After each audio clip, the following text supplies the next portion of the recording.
Welcome to the Hamumu Halloween Home Horror Hoedown, the podcast where we watch scary movies so you don't have to. From award-winning to completely unknown, we take them all way too seriously. I'm your host, Mike Hummel. And I'm your host, Solange Hummel. Now, warning, we use a ghoulish number of spoilers, so watch the movies first. Second warning, we don't know anything about anything, so don't take us seriously as we take these movies seriously. Happy Bloody New Year! And happy Bloody Thanksgiving! Well, that's what it is in our world. In our time. Uh-huh. But time is collapsing. So it is Thanksgiving as we record this podcast for New Year's. It's all very exciting. This is our inaugural episode of the 2025 season of our show. Here we go. And here's how you know that we have our act together. Our acts are squeezed into a ball. Shoved right together. We are reviewing a New Year's Day movie for a New Year's Day release. I hope I put it out on time. You better, because otherwise I'm going to sound stupid. Yeah, and I don't think you're going to be here when it comes out, so it's all on me. Nope. Nope. Oh, no. The temptation to just simply read my notes describing every moment of insanity in this movie is so great. What I was thinking is we're going to do a short podcast because I think if we told people what happens in this movie, they wouldn't believe us.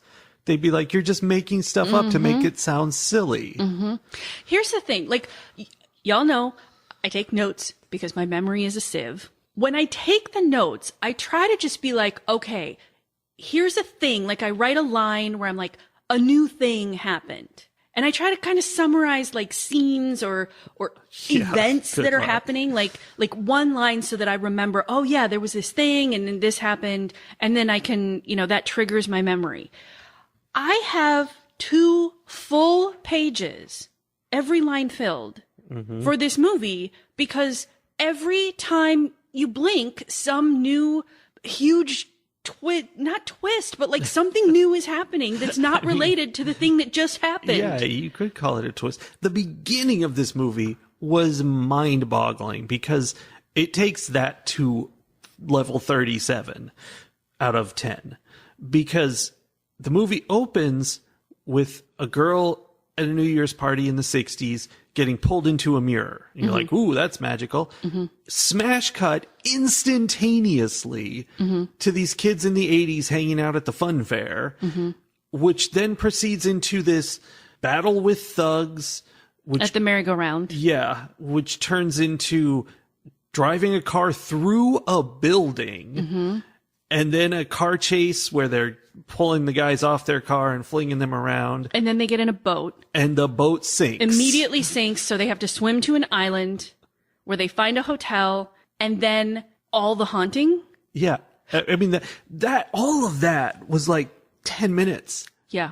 Okay, so then they get to the house and like all the haunting things, but sometimes there's zombies and sometimes it's ghosts. And then there's suddenly a thing about how there was a plane crash in the 50s and, well, technically the 60s because it was like in 1960 on New Year's Day. Plane crash, and some of the ghosts are trying to help them, it seems, and some of the ghosts are trying to kill them. And then the merry-go-round people show up because they took a boat to the island too. How they even knew these people were on this island, I don't know. And a series of things where you think people die, or they don't, or they do, or they don't. And it goes back and forth, and all kinds of things happen. And then eventually everyone is dead. Yep. But they're not dead because they're there forever. Right. Because at its core, this, like, funhouse of a movie is a time loop? Time bubble? Definitely. Yeah, it's got some moments of real time loop where, like, all the stuff in the kitchen falls on the floor and shatters and there's fire. And then they go and hide in the pantry. And we actually get to watch all of the kitchen things rewind back up to where they were, which is kind of a funhouse situation, like it's resetting for the next guest. Yeah. So, but really, like, the meat of the story, the real story is scientists sent up an aircraft that had an anti-radar device on it. The fools. Which... Who are you to mess with nature? The direct quote was, the critic said they were playing God and messing with time. It's funny because normally, like, they're trying to create life or something. You're like, oh no, you're playing God. And they're like, no, they're playing God by trying to stop radar from detecting their plane. An anti-radar device. The plane crashes on this island and messes with time, just like the scientists predicted. He said it would, and it did. But how? What is the connection between radar and time? Well, radars, like, they sweep that line around in a circle just like a clock. It's not like a clock at all. No, it is. It goes around. It even goes clockwise. It's the 360 of directions. But if you look at it, it looks like a clock, and it goes around and it's clockwise. You sound just as connected to reality as these scientists sounded. And if we didn't say this, this is the British film Bloody New Year from 1987. Yeah. I'm not sure we said that. Yeah.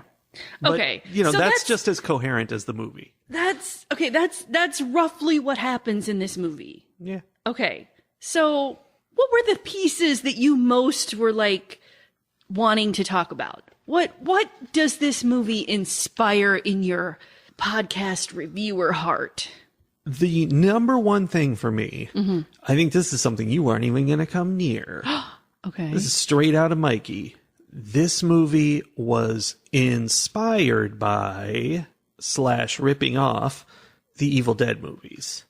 They did the same deadites, the same, crazy voices. They used the Sam Raimi camera. We called it the gopher cam in this movie because they just pulled it through the grass.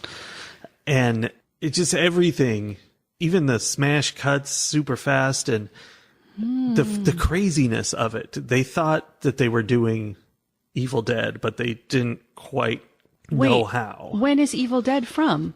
The first Evil Dead was from 1981, and Evil Dead 2 came out in 1987, just like this movie.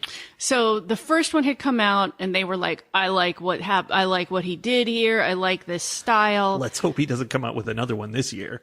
Well, we're gonna do a thing, and then they had to compete with the master. That's sad for them. Yeah, they did not compete. Something tells me they weren't. They might have thought they were competing. Yeah. I don't think he or the Evil Dead franchise was worried. Yeah, and this is a British movie. I imagine it was not widely distributed. It seems pretty British. Yeah. You're right, though. I did not clock that this was very Evil Dead-like. It is, though. I see it, though, now that you're mentioning it. Yeah, and the banister chomping on her hand. Yeah. Nothing in this movie makes any sense. I just want to comment on the fact that one of the carnies that shows up at their island ends up punching Leslie through the stomach. His fist comes out her back. Mm-hmm. And it was like, oh no, what happened? With not even any, effort. No, it just, I think she was made of Jell-O. Yeah, she was attacking him or whatever, and he was like, get off of me, basically, by, punching her in the stomach, expecting she'd double over or something. No, his punch went right through her, and immediately she became a zombie and threw him through the wall Hulk style, and the wall exploded. Yeah. I would like to point out, she became half zombie. Yes, the right half. She became Schrodinger's zombie. Which really fits with the theme of this film. Right, because Exposition Ghost, who came in at the end, was explaining all the things and was talking about how they are trapped in this half dead, half alive state of limbo because of the anti-radar device. Yeah, which makes perfect sense. It kind of feels like this whole thing was produced by Russia to try to get us to stop investing in anti-radar technology, Yeah, this movie was made by big anti-radar. Yeah. It was propaganda. Yeah. I just want to run through a quick list here. Oh, good. Things that happened in this movie. Well, that's going to be a big list. No. What is it? It's haunted things in this movie. Wait, can I just say that more things happened in this movie than in any other movie ever made? More things happened in this movie than in several other movies put together. Yeah. Okay, haunted things from this movie. Okay. Haunted mirror. Yeah. Haunted Scream magazine. Haunted maid. Got that. Haunted bathtub sprayer. Haunted ghost band. Haunted pink gingham dress. Haunted movie projector. Haunted fishing net and rope used to tie up boats. Yeah. Haunted green tablecloth. That was one of the hauntiest. It kind of turned into like a seaweed monster Yeah. that was the same color as the tablecloth, which was interesting. Haunted bushes, Yes, I loved that. which were using a laugh track of like a party, Yeah. probably the New Year's Eve wedding party from the beginning of the movie, to like lure the people out toward them. Haunted beach sand. Haunted plane crash. Haunted pilot. Exploding haunted pilot. Haunted snow globe.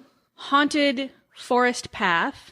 She fell in a hole that didn't. Yes. There was no hole. The path tried to swallow her. Also, we have 2 haunted beach sands in this movie then. Oh, I haven't gotten there yet. I know. Okay. Haunted path. Haunted swing set. Haunted kitchen, which was filled full of lots of haunted things. Yeah, that's like 73 haunted things. Yeah. Haunted railing. Haunted elevator. More haunted kitchen. And then back to the beach for a haunted quicksand spot on the beach. Yeah. And haunted second boat. The Yeah. first boat Spud is just a bad boat driver, and he somehow managed to crash it into something in the middle of the ocean. There were rocks apparently that The were bay.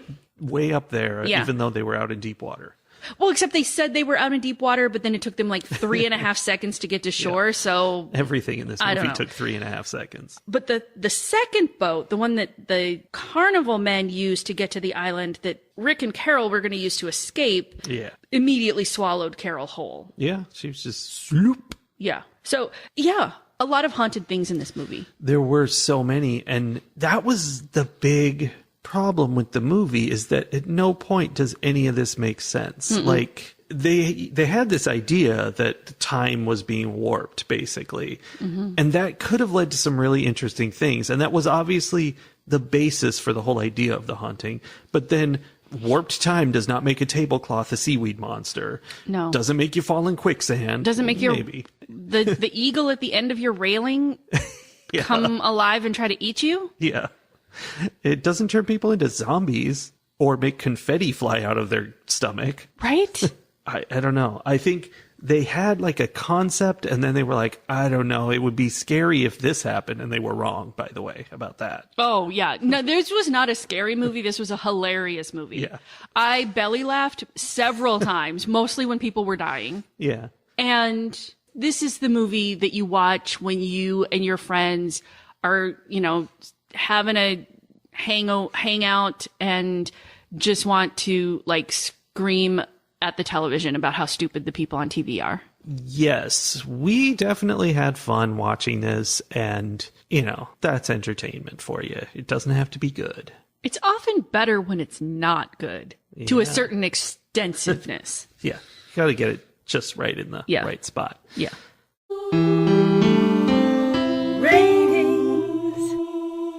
There were parts of this movie that were physically hard to watch. Like there was a scene where ghost band members were playing for them and the lights were flashing, which was annoying, but not a tenth as annoying as the cutting back and forth between the people watching and the band. It was going. It wasn't just the lights flashing. Did you see? He was using the metallic part of his guitar to flash the lights in Rick's eyes, or whichever guy that was, to flash in his eyes to like torture him in some way. Torture us. Yes. Yeah, the cutting on that was insane. And just the whole thing. This movie was difficult to watch, but also you just kind of had to be along for the ride because you never knew what was going to happen next. It was literally 1 second after a ghost attack is a boat crashing through a building. It was the craziest thing I've ever seen.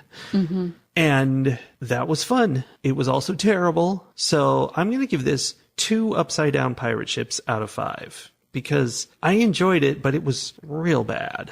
And it was just real bad.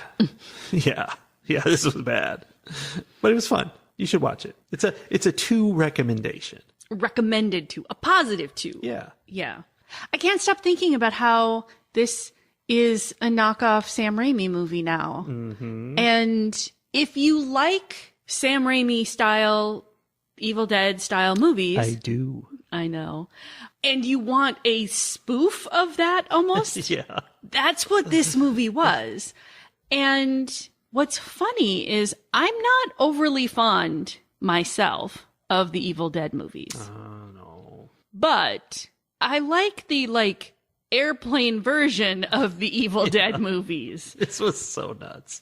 This appealed to me. And I think it's because I really enjoy that window of bad that is like the kind of movie that they would watch on Mystery Science Theater 3000. This 100% was that. So much so. I would not be surprised to find out there was an episode of Mystery Science Theater 3000 about this movie. I would watch that. So this one, I am actually going to give it 3 upside down pirate ships out of 5 because I very much enjoyed this kind of ridiculousness, and it went just far enough for me to just have so much fun with every single thing that happened. I was like, that doesn't make any sense. Yeah. Those footprints didn't appear in any logical order. They're just randomly appearing on the beach. How am I supposed to get that someone invisible is chasing you if they're just random assortments of footprints? Were they chasing them? I thought that's what it was supposed to be. I don't know. Yeah, but I don't know either. Like every moment there was something for me to be yelling at the screen about and something for me to be just like vaguely annoyed about, which, you know, is sort of my happy place. Yeah, of course it is. Yep. So this movie definitely worked for me. It was not a good movie. I am not going to give it more than 3, but I'm going to give it a 3 because if you like that kind of movie, this one did it really well, I thought. In the sense of doing it really badly. Yes, exactly. There's a point where you can fall out of that window to so bad that it's unwatchable, right? And this didn't quite get there. I don't know. It was like watching a collection of horror movies through a kaleidoscope where they were all chopped up and just like thrown into a box together and turned into a movie. And for some reason, it kind of worked for me. Yeah, I really had a good time. So I guess it's a good one. Yeah. In its own special way. All right. So we're going to put a pin in this podcast. Boop. And go watch another New Year's Eve movie. And come back because we're going to make this podcast a surprise double feature. There was a double feature right there. Yes, we're fun. We're fun. And we're back. After another exciting New Year's movie. Yes. We've watched another movie with a group of people who are being hunted down one by one. They didn't really get hunted down one by one in the last movie. They did. The ghosts were taking them out. It's true. The point is these are both movies that have a core cast, you know, like the stereotypical characters that are all in a group and then they all die. Yeah, that last movie, they were supposed to be teenagers and they were not. This movie, they're supposed to be adults and they are. Yeah. So this movie is Steel Trap from 2007. Yep. And as promised, it involves New Year's Eve. Exciting New Year's Eve party that all these terrible big city beanbags are all attending this party thinking they're all so special and wonderful. Oh yeah, this movie was giving hardcore 80s vibes to me. Yeah. I think it takes place in 2007. I don't know that it's said, but it's supposed to be like modern. But all of these people had like 80s, like hyper career focused, coke doing yuppie vibes. Yeah, they were, I don't know, all, you know, sacrificing everything to climb the corporate ladder and being smarmy and terrible. Yeah. Don't like them. So they're all at a New Year's Eve party. And 5 of them get text messages inviting them to come to some like after party or something on a different floor of the building. Party. Yes. And they show up and they each have a little name tag or a little placard that has their name and like something about them, like heartless, pig, Loverboy, loser, two-faced. They would probably like to think it's not something about them, but it is. It is. And this party was taking place on top of an abandoned building. So they were going down into the depths of the abandoned building for the secret party. And the party looked like a bargain basement party supply store had like exploded all over the floor. I mean, it was a child's birthday party for sure. A lot of balloons, a lot of like cheap crepe paper streamers and matching plates and napkins kind of vibe. Yeah, and there were cupcakes and little signs and stuff. Yeah. But then also there was someone in a gimp suit who was chasing them around. Yeah, but they didn't see that person until like halfway through. True. This was a movie about where you know from fairly early on, you're like, oh, one of these people is doing this to the group. Yeah.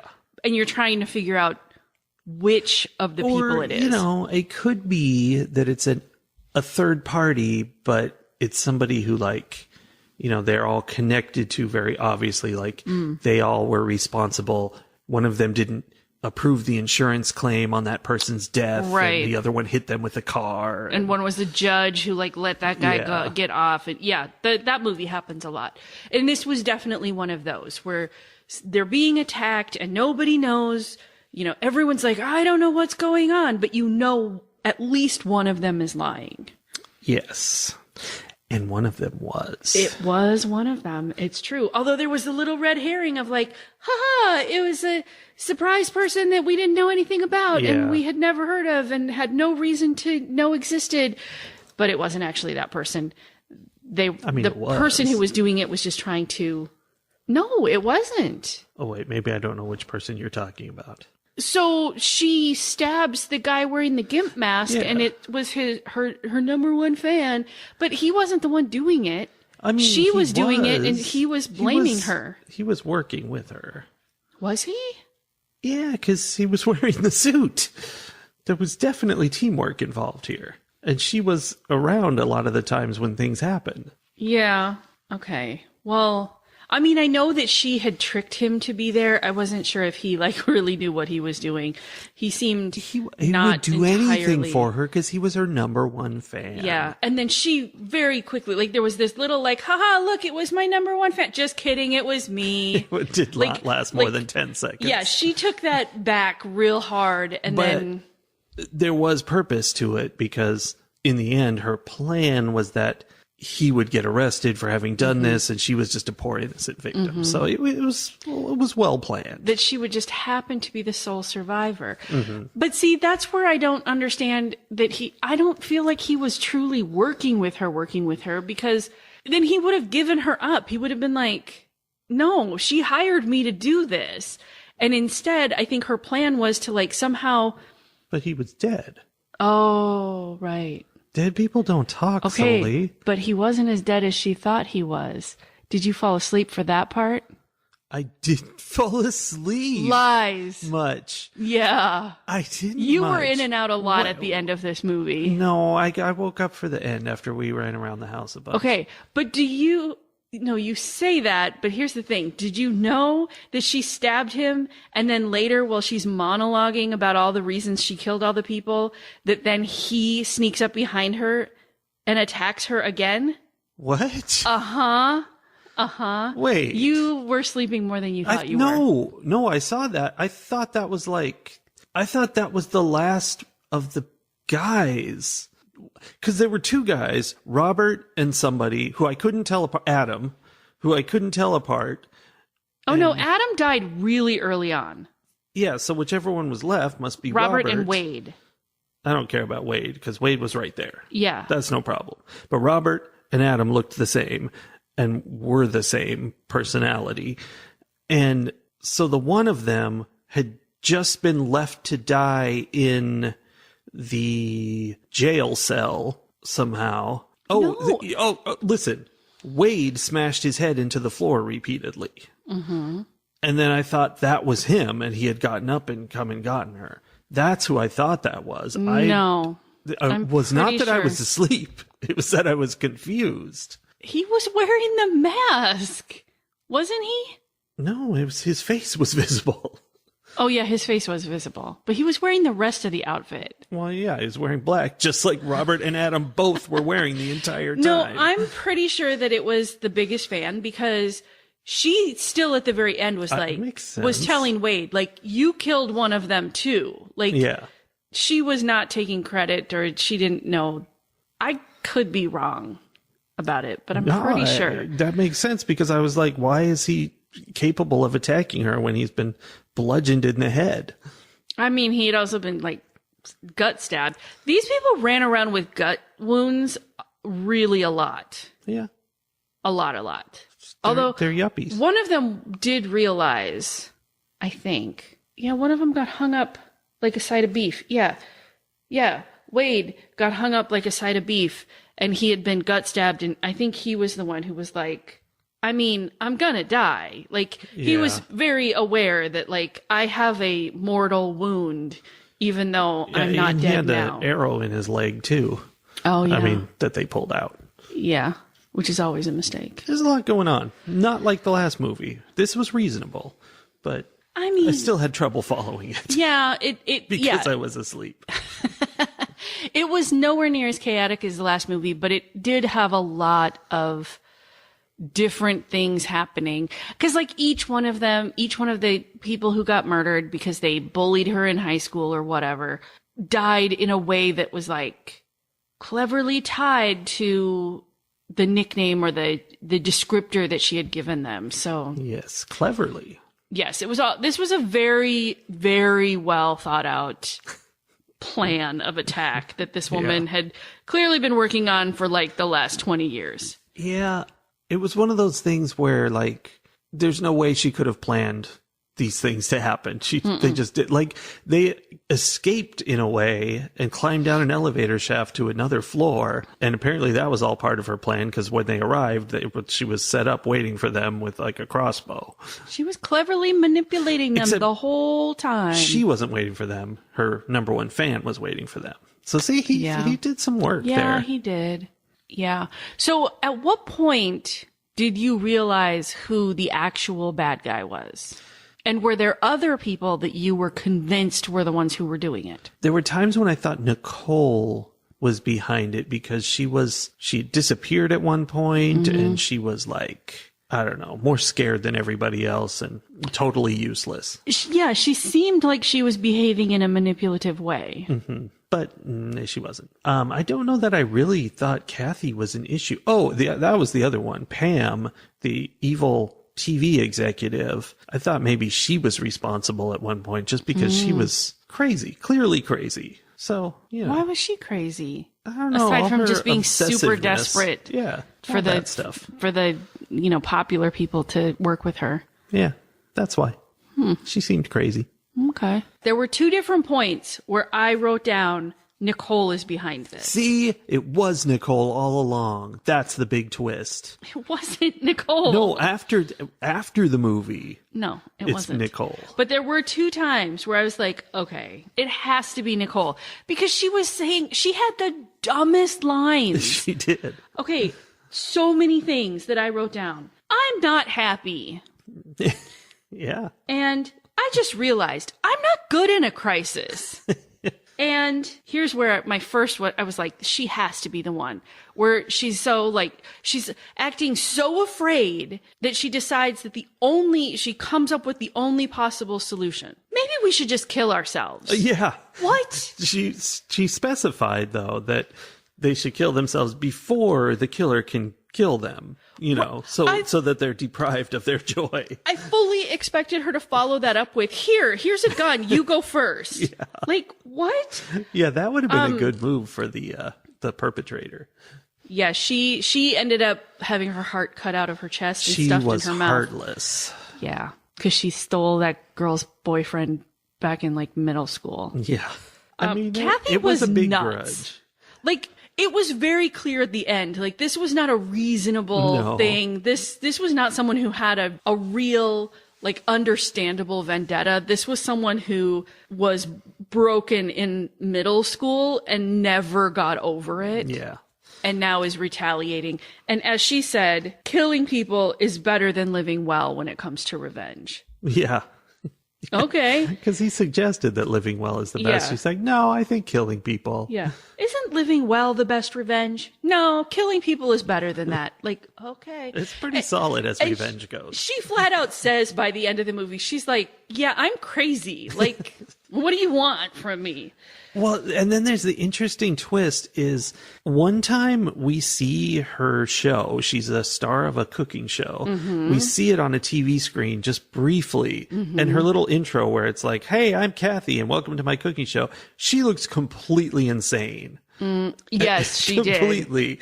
And then at the end of the movie, she kind of does a live version of it to the last survivor, Wade. I called it the exposition episode of Yes. Cooking a la King. Yeah. And again, she's clearly crazy. And I think that's almost something like, I don't know what exactly, but they could have done something with that where like we got to see bits throughout the movie and realize just how crazy she is and wonder why everyone who watches this show doesn't think this is a crazy woman. Yeah, that would have been kind of fun, but it would have spoiled the surprise. Yeah. Because I was not expecting it to be Kathy. No. It does make me happy, though. Closer to the end, but not right at the end. Robert, I think, is running around and he comes across Wade and Kathy, and they're like curled up next to each other on the floor or on a bed or on a table or something. Because they had been gassed. They were unconscious. Yes, and they look dead. And I should have known because their names weren't crossed off on the list that they weren't actually dead, but they looked dead. And I made the note like, oh, are they dead? Romeo and Juliet style. I was like, this looks like Romeo and Juliet. Yeah. The way it was like arranged, the way they were arranged. And then it was. That's what she was doing because Wade was Loverboy and was the kid who broke her heart. Yeah, she had a crush on him. And so when she like drugged him and pretended to have drugged herself, like she was recreating these like star-crossed lovers kind of thing. Yeah, it's a real thinker. Yeah. This movie. It's a deep, deep movie. Just as our last film was very much an homage to The Evil Dead, this movie very clearly is based on Saw movies. Like they were going for, how can we make something where, you know, an evil mastermind has arranged traps and is putting people through them. But taking the violence and gore down by like 75%. Well, it felt much more, I don't know, family friendly than Saw, if you want to say that. Yeah, I mean, it was not family friendly. Let's No, it not wasn't. confuse anybody. There's It a lot was of hooks going into people. Yeah, there was violence being enacted on screen, but it was nothing compared to what Saw does. And here's where I think they really screwed up the Saw formula is they had these traps and stuff, but it wasn't like, oh, I'm putting you in this trap and you have to figure out your way out or you're going to die. And, you know, if you figure out your way out, you win in some sense. It was just like, this is a weird trap situation you're in. And also one of you wandered off, so that person gets murdered. Like it never had to do with the traps or anything. They were just getting murdered. Well, to start with, they were supposed to be going on a scavenger hunt. Like they were supposed to be following the clues, but then they didn't. Like there was a point where they stopped following the See, her clues. plans didn't work so well. And that's where the real problem that you mentioned before comes in, because if she had set it all up so that they had no choice but to follow the path, which like we've seen those movies. I'm thinking about that one. I don't know. There's lots and lots of movies like this. But there were ones where I remember we talked about this idea of like, how did the makers of the game know that they would do exactly the things they did? Because some of the things they did were like picking up a broken piece of wood and smashing a camera or whatever. Yeah. They could have written the story like she had masterminded this whole thing and knew these people so well that she would have predicted how they would have done everything. But she didn't. Like she set up this sort of escape room / treasure hunt thing. And then they only kind of followed it for like half the movie. And then the other half of the movie, they were just trying to escape, even though the bad guy had said, like, if you try to escape, before I give you permission, you will die. And they were like, yeah, okay, we're going to die anyway. We're getting out of here. Yeah. Yeah. So it was trying to make it seem like she had masterminded everything. But really, she was just picking off whoever was off on their own. Yeah. Yeah. Which happened to work out that she was able to do, you know, her little thematic kills anyway. Yeah. She did have those things set up, and she somehow managed to, like, lure them off or whatever. It helped that she had her number one fan helping her, for sure. Teamwork is what it's all about. Oh, the treasure hunt and the, like, nursery rhyme style clues. That was one of the reasons why I was sure it was Nicole who was doing it, because there was a point where she, like, off the top of her head rattled off a nursery rhyme type thing, kind of being clever about what they were about to do next. And I was like, oh, that seemed prepared. But it wasn't. She was a writer. Don't mock talent. Because she answered questions for Ask Evelyn. Yeah. She was a advice column writer.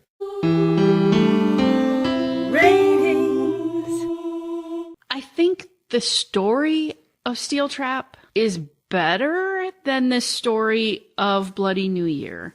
Just in the sense that it, like, makes more sense. It definitely made more sense. There was a thing, you could follow what was happening. There was a twist at the end that, you know, but it twisted. So I think it was a better story. But the thing is, because it was a better story, then it became that much more obvious that it wasn't done well. Mm-hmm. The characters were bad. The exposition episode of Cooking a la King at the end, where she just, like, stops everything and for 5 minutes is just explaining all of the things that we didn't get to see on camera. Like that should have been stuff we could have learned along the way. Right. And I get that it would have been complicated to keep the secret and be revealing things, but there may have been some way to do it. That's the art of writing a story. Yeah. So the sad thing for this movie is that I think I'm going to give it 2 GPS devices out of 5. Technically, it's a better movie than the other one, but it wasn't as much fun to watch. No, you're right. So, yeah, where I would tell people to watch Bloody New Year, because it was hilarious to watch it because of how bad it was, this one I'm not going to tell anybody to watch. Yeah. It wasn't interesting. There was nothing special about it. And then at the end, it was just like, oh, I was fat when I was in middle school and people were mean to me. So now I'm killing everyone. I'm like, that's not an original storyline in any way, shape, or form. No. So I was disappointed in this one. Yeah, I was too. I think it falls into that black hole between mediocre and hilariously bad. There's a hole there where it's not bad enough to be hilariously bad, so it's just kind of bad. Yeah. And that's where we were. There were some funny bits, but I mean, it's not the worst movie I've ever seen. No. It wasn't offensive. I mean, it was sort of offensive in some places. It wasn't great. And I do kind of like how hateable the characters were. But I don't think they were well fleshed out. I don't think I did not care about them at all. No. And there were no arcs to them at all. Kathy had an arc. Did she? She started out crazy. She ended up crazy. No, she started out as a very successful, stable TV personality and ended up crazy.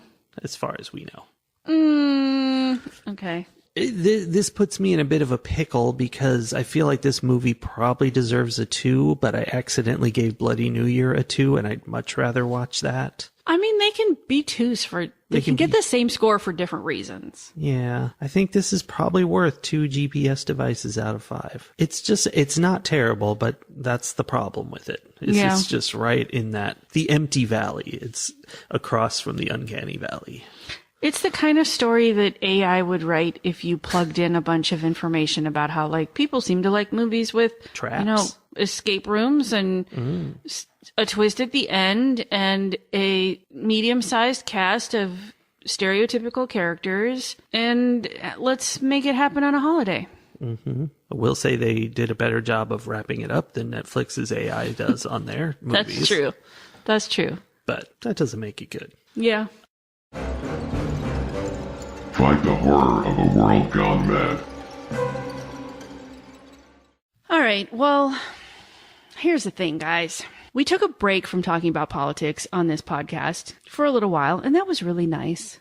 That's nice. Because for a little while, things weren't great in the world, but you weren't being fire hosed with bad news and terrible information every single day. And on November 5th, the fire hose got turned back on. Yeah. So I'm bringing back the hot political tip at the end of each episode because I think it is important for us to be paying attention as this administration is ramping up and as it does the things that it's going to do. And then here closer to home in Texas, as this new legislative session does the things that it's going to do. So I'm bringing back the hot political tip. And we're going to start with, we're uploading this on January 1st, 2025. My first tip is that the United States 119th congressional session starts January 3rd. The House and the Senate come back and they're going to start doing their things and fighting with each other and having all the drama.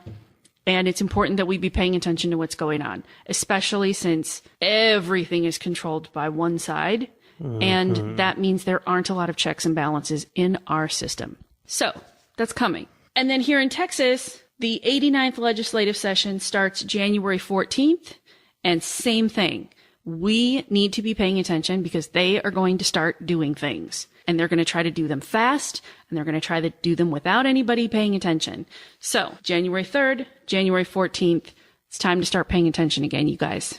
And to be clear, what they're going to try to do is terrible, without question. Yes.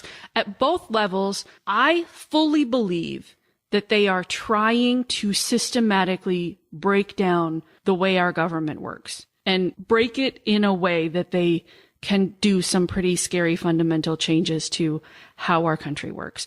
And that probably sounds a little conspiracy theory. It sounds conspiracy theory to me. And I live in my head where these ideas are coming from. But I also have seen a lot of evidence to suggest that that is true. Yeah. So it's time to start paying attention. It's time to start really knowing what's going on. And I'm sorry that that's the case, but it is. Yeah. I really don't like this new universe. No, me neither. But here's the thing. We have options in how we handle this. And I know that some people are like, whatever, we're just going to watch the world burn. That's not a helpful option because even if we're sitting here going, haha, you guys decided you wanted this. Now you get to like have your cake and eat it too and deal with sleep on the bed you made and whatever other things you want to say. Reap what you sow, right? All of us are reaping what they are sowing. So that's not a helpful way of looking at it. You could also just be like, you know what? The world is going to be what it is.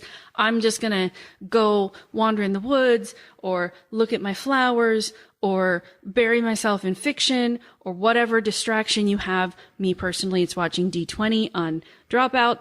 But if you do that constantly, then they get away with it. Exactly. Like there's no one that there are even fewer checks and balances if we're not paying attention. And you can be so full of rage and so full of just overwhelm and frustration about the whole thing that you become paralyzed in your anger and you just are doing nothing but ranting on Facebook. And that is also not helpful because that doesn't actually accomplish anything other than making Jeff Bezos or Elon Musk or whoever owns whatever platform you're ranting on, making them more money. Leave Twitter, go to Blue Sky. Yes. Or anywhere. Twitter's over, people. It's over. Yes. So, like, I sort of feel like our options are we have to be paying attention as much as we can handle, and we have to be taking as much action as we can bear. And I know that's different for everybody. And so I'm not here to judge how you do or don't do whatever you're doing or not doing. But it's time for us to get back on the horse, put our shoulders to the grindstone. I don't know. Put lots your of shoulder more to the horse. thing. Yeah, it's time to put your shoulder to the horse. Yeah. It's going to kick you. I don't know. It's time. Let's do this. All right. And we'll see you next week when even more things are on fire and the world is more dead. Okay, but first, we'll give you delightful distraction in the form of a horror movie review. Woo. And then we'll give you homework. Yeah. 'Kay. Happy homework, everybody. And Happy New Year. Yeah. Well, New Year. I mean, it's going to be as happy as we make it. It is okay to find joy and happiness and do things you like in the midst of all of these things, because that's what makes it worth it, right? If we're not doing those things, then who cares that the world is ending? Yeah. So we have to do the things that make us want to be here. Okay. And then we have to do the things that make here continue to exist. Mm-hmm. Okay. This is depressing. Bye, everybody. Bye.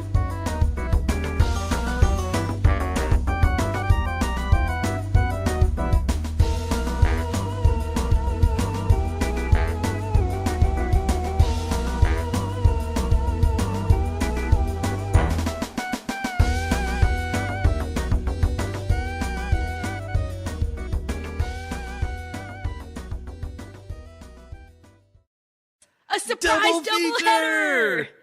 Should we try that again? Which way are we going to try We it? say it your way because my way means baseball. Okay.